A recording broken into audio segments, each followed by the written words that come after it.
Përshëndetje dashur miq. Siç ju kisha njoftuar, sot në orën 11 ishte caktuar për të zhvilluar seanca ndaj ankimit që kishim bërë ne përfaqësuesit ligjor të presidentit Meta ndaj vendimit të gjykatës së shkallës së parë dhe sot gjykata e posaçme e apelit kishte caktuar orën 11 si datë të zhvillimit seancës. Ne përfaqësuesit ligjor u paraqitëm aty unë dhe kolegu Zhlima. Sot kishte ardhur në përpara gjykatës edhe vetë presidenti zoti Meta. Gjykata, sidomos ose më saktë gjyqtarja Saida Dollani, e cila është gjyqtare që ka gjykuar të paktën edhe 2 herë më parë kërkesat për zvendësim mase sigurimi, që në fillim të procesit na bëri të ditur që të sqaronim, pra na kërkoi të sqaronim nëse ankimi ishte nga ana formale.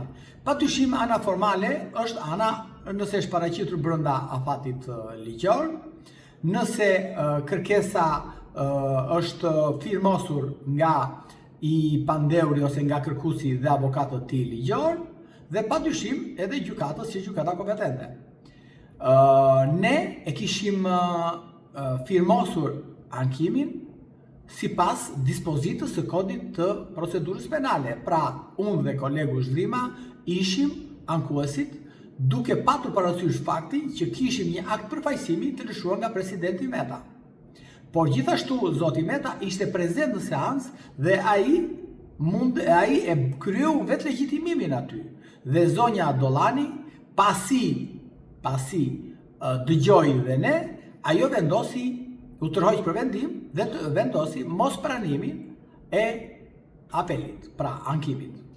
Dhe kjo përbën një precedent të rrezikshëm, sepse gjyqtarja Saida Dollani, për në mendimin tonë si avokat, por edhe atë të presidentit zotit Meta, kishte frikë të shqyrtonte vendimin e gjykatës shkallës parë dhe të pranonte kërkesën tonë, sepse ne e kishim të bazuar në prova dhe në ligj, dhe padyshim shkaqet e ankimit ishin qartësisht të bazuara në ligj, duke futur edhe disa dispozita të Konvencijës Europiane, padyshim dhe disa vendime gjykatës europiane, në kushtet kur paraburgimi i zotit Meta, sot që po diskutojmë, është më shumë se 15 muaj. Dhe kjo çështje përbën një precedent shumë të rrezikshëm, sepse çështja nuk ka kaluar akoma për gjykimin themel. Dhe gjykatat europiane të drejtat njeriut në disa vendime të tyre, po edhe vendimi Gëllçi kundër Shqipërisë, i ka cilësuar afatet e gjata të paraburgimit si masa të persekucioni ndaj të pandeurve. Dhe në rastin konkret, afatet për zotin Meta, 15 muaj në paraburgim, pa kaluar çështja në gjykim, pra jemi akoma në një fazë hetimore, siç është ajo të shqyrtimit të provave të fakteve në seancën paraprake, e cila nuk dihet ku do përfundoj, përbën një precedent shumë të rrezikshëm për sa i përket drejtësisë dhe mëdhënies së drejtësisë. Ne i përmendëm gjyqtarës Saida Dollani edhe vendimin Gëllçi kundër Shqipërisë, për të cilën ai vendim nuk është për ne avokatët, i thash, është për ju dhe për prokurorin, që vërteton dhe njëherë që paraburgimi në Shqipëri është kthyer në një mjet persekutimi, por edhe si mas është kthyer edhe si mas dënimi.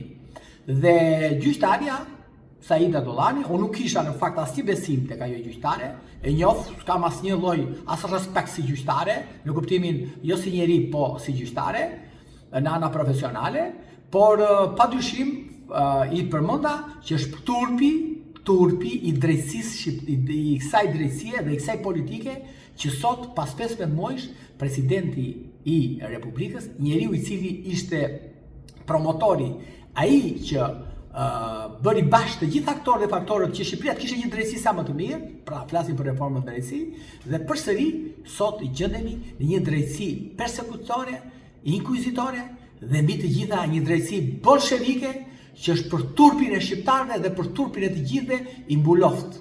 Kjo është sot drejtësia shqiptare.